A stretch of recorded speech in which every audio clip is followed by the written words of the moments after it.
एक छोटे से गांव में एक लड़का नामक रघु रहता था। रघु बहुत ही तेज तर्रार था और हमेशा कुछ न कुछ बोलता रहता। वह दूसरों के मामलों में दखल देना और बातें करना बहुत पसंद करता। उसका मानना था कि उसकी बातों से सभी को मदद मिलती है, लेकिन धीरे धीरे लोग उसे दूर रहने लगे। रघु के माता पिता बहुत समझदार थे और उन्होंने उसे हमेशा कुछ सिखाने की कोशिश की थी। एक दिन रघु की मां ने उसे एक कहानी सुनाई। बहुत समय पहले की बात है। एक गांव में एक साधु बाबा आते थे। लोग उन्हें दर्शन करने के लिए दूर दूर से आते थे, क्योंकि उनकी बातों में गहरी समझ होती थी। एक बार एक आदमी उनके पास गया और कहा, बाबा, मुझे हमेशा जान की आवश्यकता होती है, पर मेरे पास वक्त नहीं है। बाबा मुस्कुराए और बोले, जान केवल बोलने से नहीं मिलता, चुप रहने से भी बहुत कुछ सीखा जा सकता है।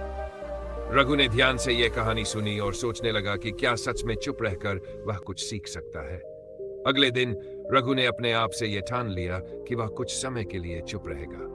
उसने अपने दोस्तों से बात करना कम कर दिया और उनकी समस्याओं पर ध्यान देना शुरू किया। धीरे धीरे वह समझने लगा कि जब वह चुप रहता है तो लोग खुद अपने दिल की बातें करने लगते हैं। वे उसे अपनी परेशानियां बताते और वह बिना कुछ कहे उन्हें समझने की कोशिश करता। कुछ समय बाद रघु के जीवन में बदलाव आने लगा। लोग उसे और अधिक आदर देने लगे, क्योंकि वह अब न केवल अच्छा सुनने वाला बन गया था, बल्कि वह ज्यादा समझदार भी हो गया था। वह समझ गया कि कभी कभी चुप रहना भी एक बहुत बड़ी शक्ति होती है। मां की दी हुई सलाह ने रघु का जीवन बदल दिया। उसने सच्चा ज्ञान पाया। चुप रहने से हम औरों की बातों को समझ सकते हैं और खुद को भी बेहतर जान सकते हैं। चुप रहकर हमें औरों के विचारों और भावनाओं को समझने का मौका मिलता है। यही सच्ची समझदारी है।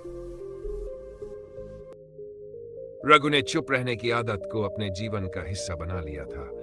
अब वह दिन प्रतिदिन ज्यादा शांत रहने लगा था और इसके परिणाम भी जल्दी ही दिखने लगे। वह न सिर्फ अपने दोस्तों और परिवार के बीच ज्यादा समझदार और संवेदनशील दिखने लगा, बल्कि उसकी सोच भी गहरी होती गई थी। एक दिन गांव में एक बड़ा मेला लगा। रघु भी वहां गया था, लेकिन इस बार वह पहले की तरह बेतहाशा बातें करने की बजाय शांत और विचारशील रहा। मेले में एक बूढ़ा आदमी अपनी झोपड़ी के बाहर बैठा हुआ था और बहुत परेशान सा दिख रहा था। रघु ने देखा, वह आदमी कुछ बोलता नहीं था, बस खामोशी से इधर उधर देखता था। रघु ने उससे पूछा, दादा, आप इतने परेशान क्यों हो? बूढ़े आदमी ने धीरे से सिर उठाया और कहा, बच्चे, इस उम्र में मैं हर चीज से थक चुका हूं। मुझे अब कोई भी मदद नहीं मिलती और मैं सिर्फ अपने अकेलेपन का सामना कर रहा हूं। रघु को यह सुनकर थोड़ा दुख हुआ, लेकिन उसने बिना कुछ कहे चुपचाप उस बूढ़े आदमी के पास बैठकर उसे सुनने का निर्णय लिया। वह कुछ नहीं बोला, बस उसे शांति से बैठकर सुनता रहा। थोड़ी देर बाद बूढ़े आदमी की आंखों में आंसू थे और उसने रघु को देखा। उसकी आंखों में हल्की सी राहत दिखी। वह बोला, तुम्हारी चुप्पी ने मुझे बहुत आराम दिया है। मुझे तुमसे कोई सलाह नहीं चाहिए थी, बस एक सच्चे दोस्त की तरह मुझे सुनने वाला चाहिए था। रघु ने महसूस किया कि कभी कभी शब्दों से ज्यादा महत्वपूर्ण होता है चुप रहकर किसी का साथ देना। इस अनुभव ने उसे और भी समझदार बना दिया। कुछ दिनों बाद रघु का एक और अनुभव था। गांव में एक युवा लड़का था जो हमेशा परेशान रहता था। उसे लगता था कि जीवन में कुछ सही नहीं हो रहा। एक दिन रघु ने उसे देखा और पूछा, तुम इतने उदास क्यों हो? लड़के ने अपनी परेशानी बताई और रघु ने ध्यान से उसे सुना। उसने कोई सलाह नहीं दी, बस उसका ध्यानपूर्वक सुनना ही काफी था। कुछ दिन बाद उस लड़के ने रघु से मिलकर कहा, तुम्हारी चुप्पी ने मेरी मदद की। अब मुझे अपनी समस्याओं का समाधान खुद ही समझ में आ गया है। रघु को यह समझ में आ गया कि चुप रहने की आदत ने उसे न केवल दूसरों की मदद करने में सक्षम बनाया, बल्कि खुद को भी एक बेहतर इंसान बनने का मौका दिया। उसने महसूस किया कि शब्दों से ज्यादा कभी कभी शांति और समझने की ताकत ही सच्ची मदद होती है। सीख, चुप रहकर हम दूसरों के दर्द को समझ सकते हैं और उन्हें अपना समर्थन दे सकते हैं। कभी कभी बिना कहे भी बहुत कुछ किया जा सकता है। रघु की चुप्पी अब गांव के लोगों के लिए एक मिसाल बन चुकी थी। वे उसे अब एक सच्चे मित्र और समझदार व्यक्ति के रूप में पहचानने लगे थे।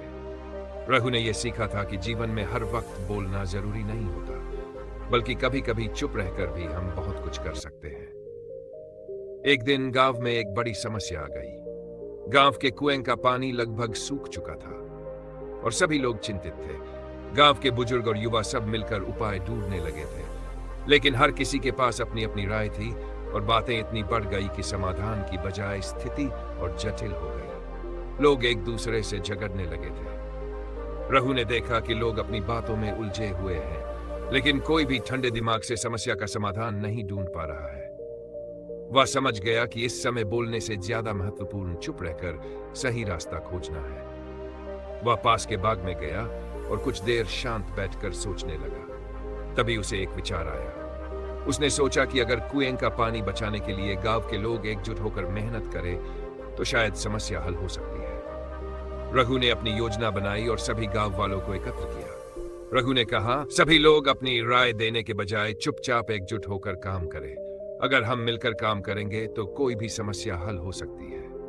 वह जानता था कि अब चुप रहने की बजाय उसे दूसरों को प्रेरित करना होगा। उसने गांव वालों से कुएं के पास एक जगह खोदने के लिए कहा ताकि पानी को कहीं और से लाया जा सके। वह खुद गया और धीरे धीरे सभी गांव वाले भी उसकी मदद करने लगे।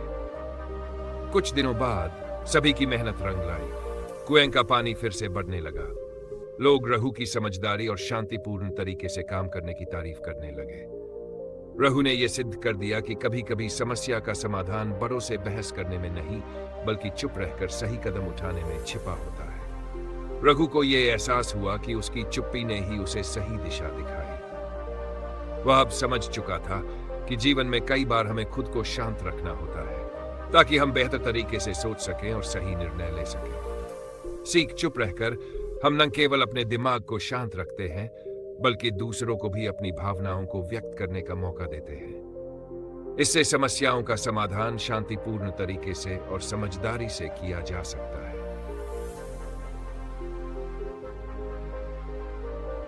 रघु की चुप्पी ने गांव में एक नई सोच को जन्म दिया। अब लोग समझने लगे थे कि शब्दों से ज्यादा जरूरी है सुनना और सही समय पर शांत रहना। रघु ने अपनी चुप्पी से न सिर्फ अपने जीवन को बदला, बल्कि पूरे गांव की सोच और कार्यशैली में भी बदलाव लाया था। कुछ महीनों बाद गांव में एक और संकट आया। आसपास के जंगलों में आग लग गई थी और वह आग गांव तक पहुंचने की कगार पर थी। लोग घबराए हुए थे और बिना सोचे समझे भागे जा रहे थे। हड़बड़ी में कोई भी ठंडे दिमाग से सोच नहीं पा रहा था। रघु ने देखा कि सभी लोग अपनी अपनी चिंता में डूबे हुए हैं और कोई भी किसी दूसरे की मदद करने के लिए तैयार नहीं है। उसने तुरंत फैसला किया कि वह इस बार भी चुप रहकर अपने अनुभव का इस्तेमाल करेगा। रघु ने गांव के बुजुर्गों से सुना था कि जब भी कोई जंगल में आग लगती है तो सबसे अच्छा तरीका होता है आग के फैलने से पहले एक ऐसा रास्ता बनाना जहां आग न पहुंच सके। रघु ने सभी को शांत किया और कहा, हम सब घबराने के बजाय चुपचाप एक साथ काम करें। हमें जंगल में एक ऐसा रास्ता बनाना होगा जहां से आग न गुजर सके। अगर हम सब मिलकर काम करें तो हम आग को गांव तक पहुंचने से रोक सकते हैं। इस बार रघु ने लोगों को एकजुट करने के लिए उन्हें एक लक्ष्य दिया, चुप रहकर समझदारी से काम करना। लोग रघु की बातों को मानते हुए तुरंत काम में जुट गए। सभी ने मिलकर जंगल में एक सुरक्षित रास्ता बना दिया और जब आग का डर पास आया तो वह रास्ता काम आया। आग गांव तक नहीं पहुंच पाई और गांव वाले सुरक्षित रहे। इस घटना के बाद रघु की चुप्पी और समझदारी को और भी अधिक सराहा गया। लोग अब समझने लगे थे कि जीवन में चुप रहने का मतलब यह नहीं होता कि हम कुछ नहीं कर रहे हैं, बल्कि इसका मतलब यह होता है कि हम सही समय का इंतजार कर रहे हैं जब हम सही कदम उठा सके। रघु ने सिखाया कि कभी-कभी हमें अपनी चुप्पी से दूसरों को प्रेरित करना होता है और खुद भी शांत रहकर सोच समझकर निर्णय लेना होता है। गांव वालों ने रघु से बहुत कुछ सीखा था। अब वे भी समझने लगे थे कि चुप रहकर अपने काम पर ध्यान देना और सही समय पर सही कदम उठाना सबसे ज्यादा महत्वपूर्ण है। रघु के अनुभव ने पूरे गांव को एक नई दिशा दी थी और वह अब जीवन को एक नए दृष्टिकोण से देखने लगे थे। सीख, कभी-कभी हमारी चुप्पी ही सबसे बड़ी ताकत बन जाती है। जब हम शांत रहते हैं तो हम खुद को और दूसरों को समझ सकते हैं और सही निर्णय लेने के लिए अपने विचारों को स्पष्ट कर सकते हैं। किसी भी जगह चुप रहने सीखो। बहुत समय पहले एक छोटे से गांव में एक लड़का रहता था जिसका नाम मोहन था। मोहन का स्वभाव बहुत ही बातूनी था। उसे किसी भी विषय पर बात करना बहुत पसंद था। चाहे वह किसी की मदद से जुड़ा हो या फिर बेकार की बातों से। उसकी ये आदतें उसे कभी कभी मुश्किल में डाल देती थी, क्योंकि वह बिना सोचे समझे किसी के सामने अपनी राय दे देता था। एक दिन गांव में एक साधु बाबा आए। गांव वाले उन्हें बहुत सम्मान देते थे, क्योंकि वह बहुत समझदार और शांति के पुजारी थे। मोहन ने सोचा, अगर मैं बाबा से मिलूंगा तो बहुत कुछ सीख सकता हूँ। वह बाबा के पास गया और उनसे पूछा, बाबा, आप इतने शांत कैसे रहते हो? मैं हमेशा कुछ न कुछ बोलता रहता हूँ, लेकिन मुझे लगता है कि कभी कभी लोग मुझसे थक जाते हैं। बाबा मुस्कुराए और बोले, बच्चे, जब भी तुम किसी जगह पर होते हो, तुम्हारा शांति से रहना ही सबसे बड़ी सीख है। बोलना जरूरी नहीं होता, चुप रहकर बहुत कुछ सीखा जा सकता है। मोहन ने चुप रहने की आदत डालने का निर्णय लिया, लेकिन यह आसान नहीं था।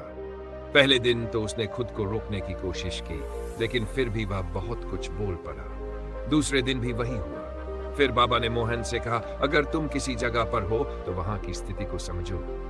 कभी कभी चुप रहकर हम बहुत कुछ सीख सकते हैं और किसी की मदद भी कर सकते हैं। एक दिन गांव में एक बड़ा आयोजन था।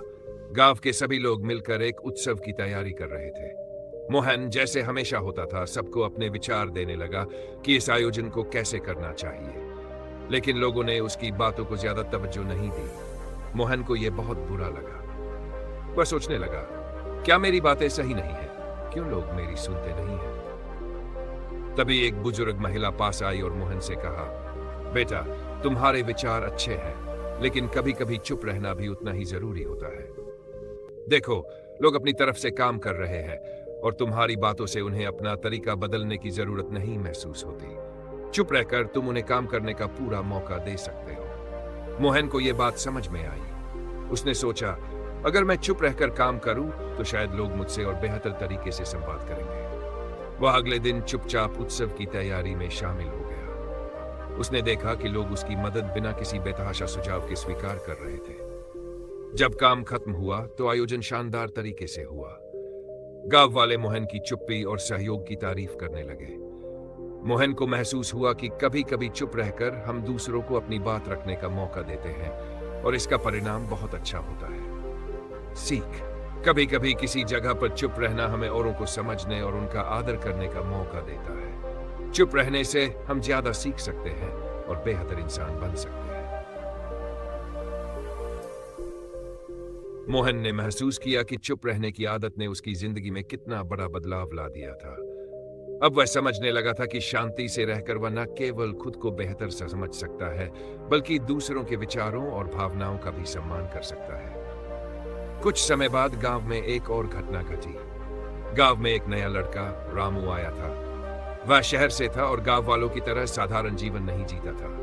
उसकी बोली, पहनावा और तरीके बिल्कुल अलग थे। गांव वाले उसे अजनबी समझते थे और उसकी आदतों पर हंसी उड़ाने लगे थे।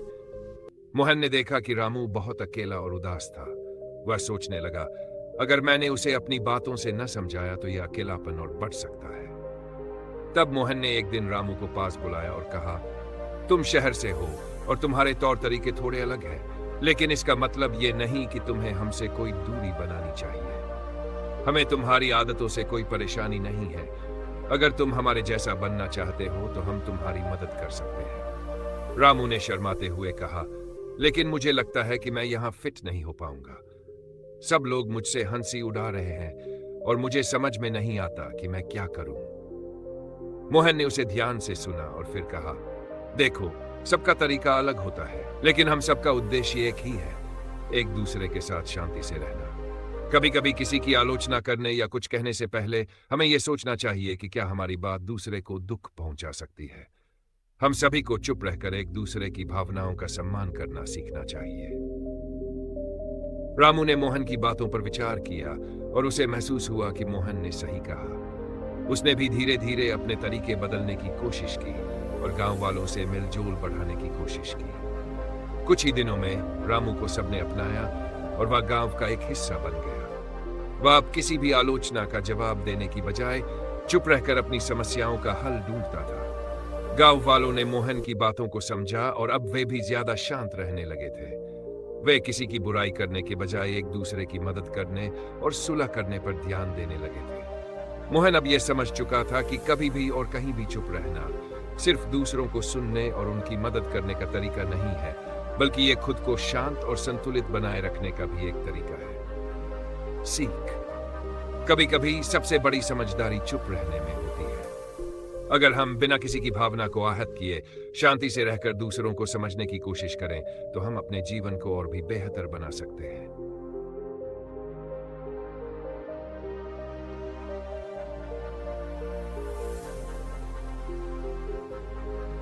शांत रहो और अकेले रहो। गांव के कोने में एक छोटा सा घर था, जहां रमेश नाम का एक व्यक्ति अकेला रहता था। वह अपने आप में बहुत शांत और सरल स्वभाव का था। लोगों को उसकी ये आदत अजीब लगती थी, क्योंकि वह न किसी से ज्यादा बात करता था, न ही गांव के किसी आयोजन में शामिल होता था। लोगों ने उसके बारे में तरह तरह की बातें फैलानी शुरू कर दी। कोई कहता रमेश पागल है, उसे लोगों से डर लगता है, तो कोई कहता उसके पास छुपा हुआ खजाना है, इसीलिए वह अकेला रहता है। लेकिन रमेश इन बातों से बिल्कुल भी परेशान नहीं होता। उसने एक बार अपने मित्र को बताया था, शांति और अकेलापन एक ऐसा खजाना है जिसे हर कोई नहीं समझ सकता। जब तुम शांत रहते हो तो तुम्हारे विचार साफ हो जाते हैं और अकेलापन तुम्हें खुद को समझने का मौका देता है। एक दिन गांव में एक बड़ी समस्या आ गई। पास के जंगल में आग लग गई और आग धीरे धीरे गांव की ओर बढ़ने लगी। गांव के लोग घबरा गए और सोचने लगे कि अब क्या किया जाए। किसी के पास कोई योजना नहीं थी। तभी रमेश ने अपने घर से बाहर आकर एक प्रस्ताव दिया। उसने कहा, अगर हम मिलकर पास की नदी से पानी लाएं और आग पर डालें तो हम इसे रोक सकते हैं। उसकी योजना सुनकर सब लोग चौंक गए, क्योंकि यह सरल और प्रभावी थी। गांव के लोगों ने रमेश की बात मानी और टीम बनाकर आग बुझाने में लग गए। आखिरकार रमेश की योजना से गांव बच गया। अब लोग समझ गए थे कि रमेश का अकेलापन और शांति उसकी ताकत थी। उस दिन के बाद गांव के लोग रमेश की इज्जत करने लगे।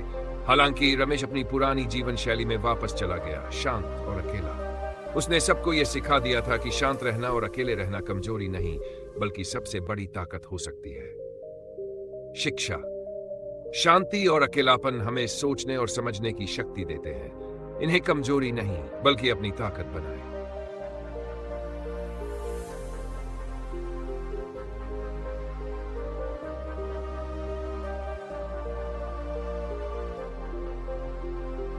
के बाद गांव का नजरिया बदल गया था। अब लोग रमेश से सलाह लेने आने लगे। हालांकि रमेश हमेशा एक बात कहता, समस्या का समाधान तब निकलता है जब मन शांत हो। नया संकट। कुछ महीने बाद गांव में एक बार फिर मुसीबत आ गई। इस बार गांव के कुएं का पानी सूख गया। फसलें मुरझाने लगीं और लोग परेशान हो गए। पानी का एकमात्र स्रोत नदी थी, जो गांव से काफी दूर थी। गांव के लोग रमेश के पास गए और बोले, रमेश भाई, तुम्हारे पास कोई उपाय होगा, हमें बताओ क्या करें। रमेश ने मुस्कुराते हुए कहा, पहले शांत रहो और समस्या को ध्यान से समझो। अगर हम घबराएंगे तो समाधान नहीं मिलेगा।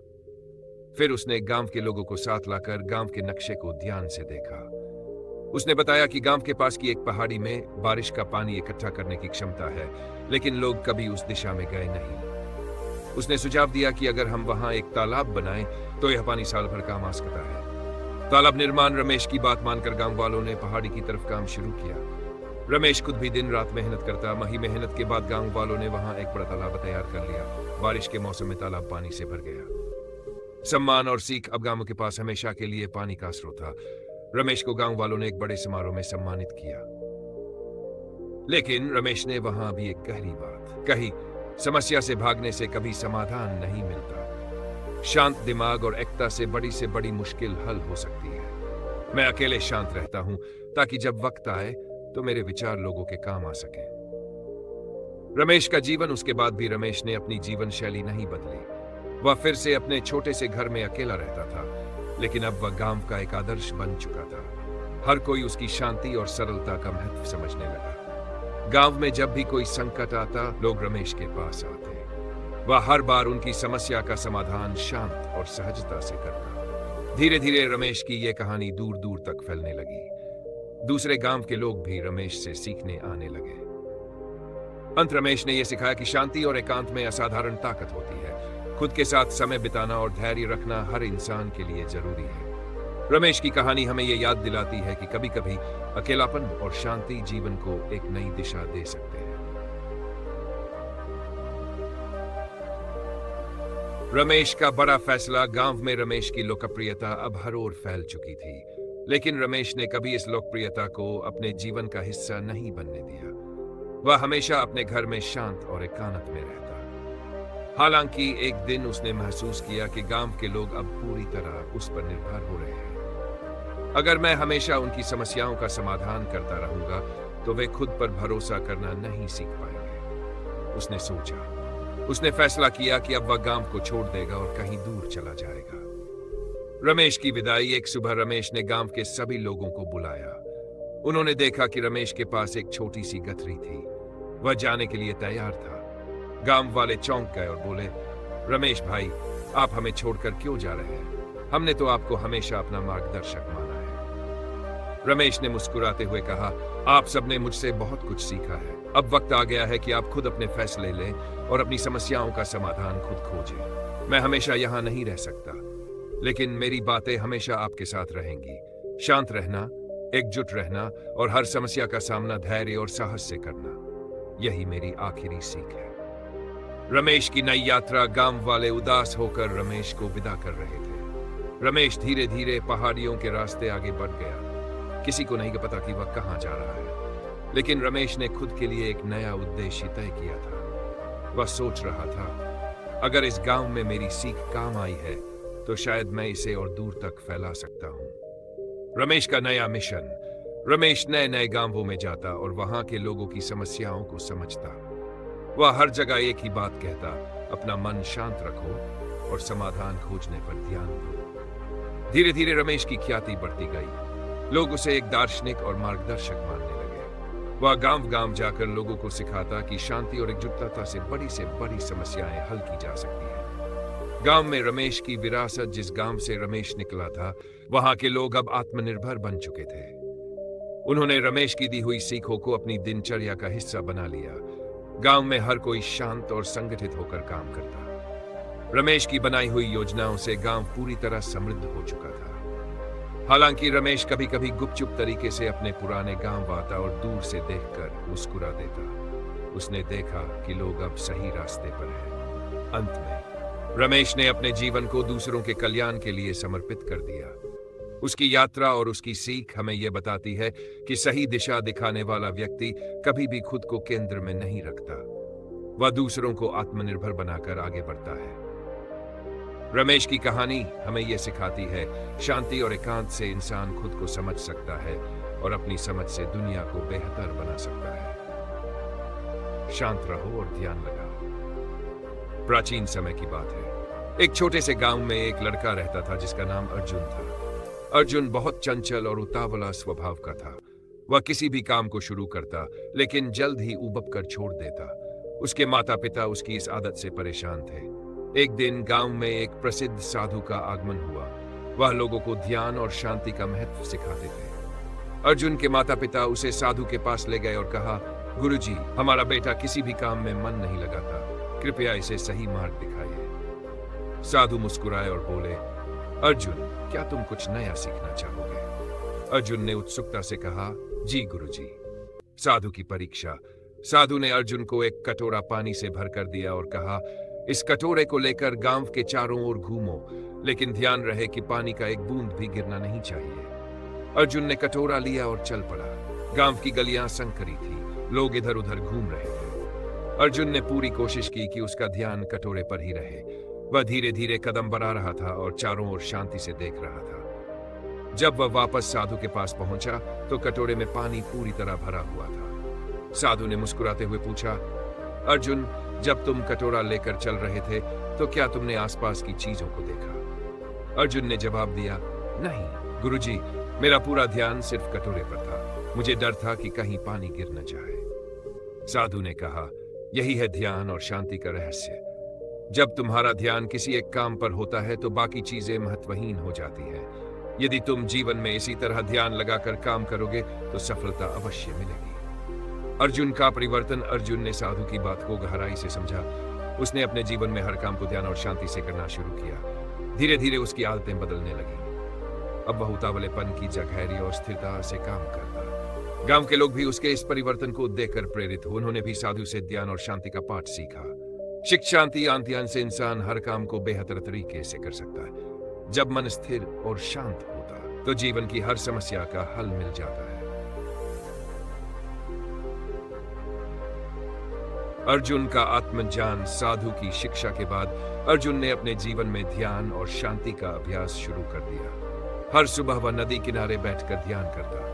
धीरे धीरे उसने महसूस किया कि ध्यान करने से उसका मन और अधिक स्थिर हो रहा है और उसकी सोचने समझने की शक्ति भी बढ़ रही है। एक दिन साधु ने अर्जुन से कहा, अब तुम जीवन का अगला पाठ सीखने के लिए तैयार हो।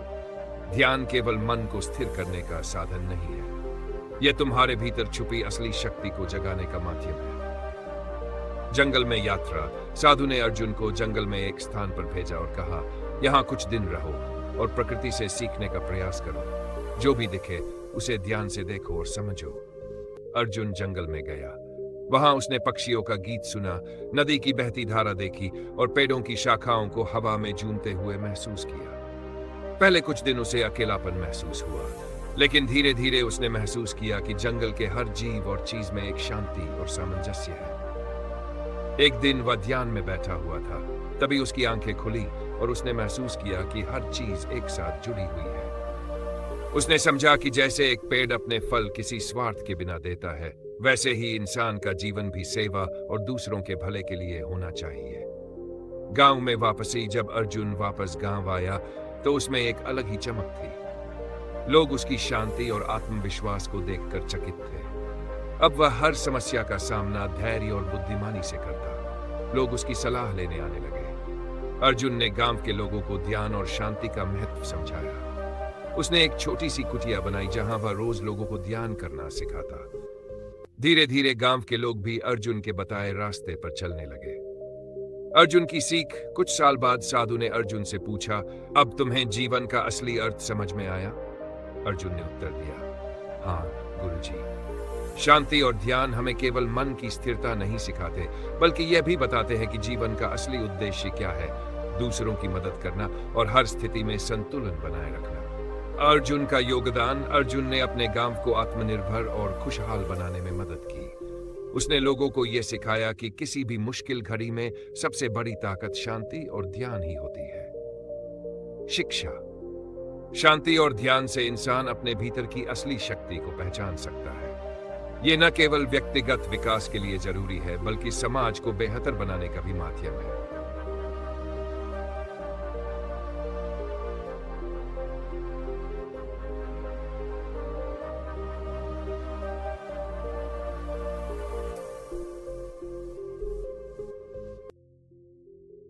गांव के लोग अर्जुन की शिक्षाओं को मानकर खुशहाल जीवन जीने लगे। लेकिन अर्जुन को अब महसूस हुआ कि उसकी इस शिक्षा का लाभ केवल उसके गांव तक सीमित नहीं रहना चाहिए। उसने फैसला किया कि वह अन्य गांवों में भी जाकर शांति और ध्यान का महत्व सिखाएगा। अर्जुन ने अपने गुरु साधु से आशीर्वाद लिया और अन्य गांवों की यात्रा पर निकल पड़ा। हर गांव में जाकर वह लोगों को इकट्ठा करता और ध्यान की प्रक्रिया सिखाता। मुश्किलों का सामना एक गांव में अर्जुन को बहुत विरोध का सामना करना। वहां के कुछ लोग उसकी बातों का मजाक उड़ाने लगे। उन्होंने कहा, क्या ध्यान करने से हमारी समस्याएं हल हो जाएंगी? हमें काम करने के लिए ताकत चाहिए, न कि शांति से बैठने के लिए उपदेश। अर्जुन ने मुस्कुराते हुए जवाब दिया, मैं आपकी बात समझता हूं, लेकिन ध्यान आपको केवल शांति नहीं देता, यह आपकी सोचने और काम करने की क्षमता को कई गुना बढ़ा देता है। चलिए मैं आपको एक प्रयोग करके दिखाता हूं। ध्यान का चमत्कार। अर्जुन ने उन लोगों को एक चुनौती दी।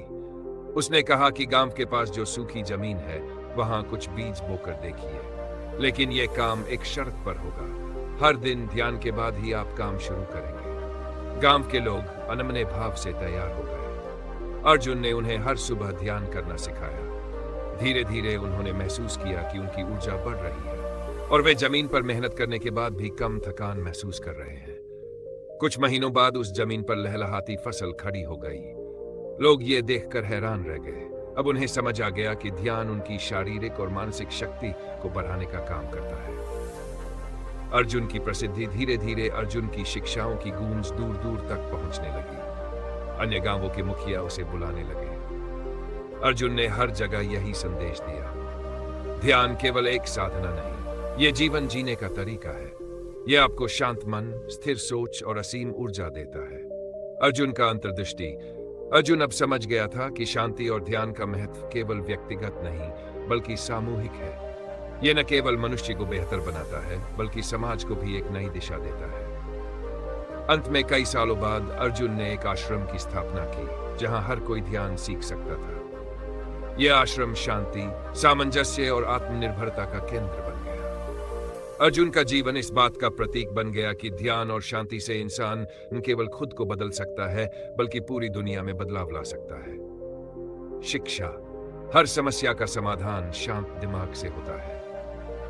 ध्यान से हमारी आंतरिक और बाहरी शक्ति बढ़ती है। समाज में सकारात्मक परिवर्तन लाने के लिए अपने ज्ञान को दूसरों तक फैलाना चाहिए।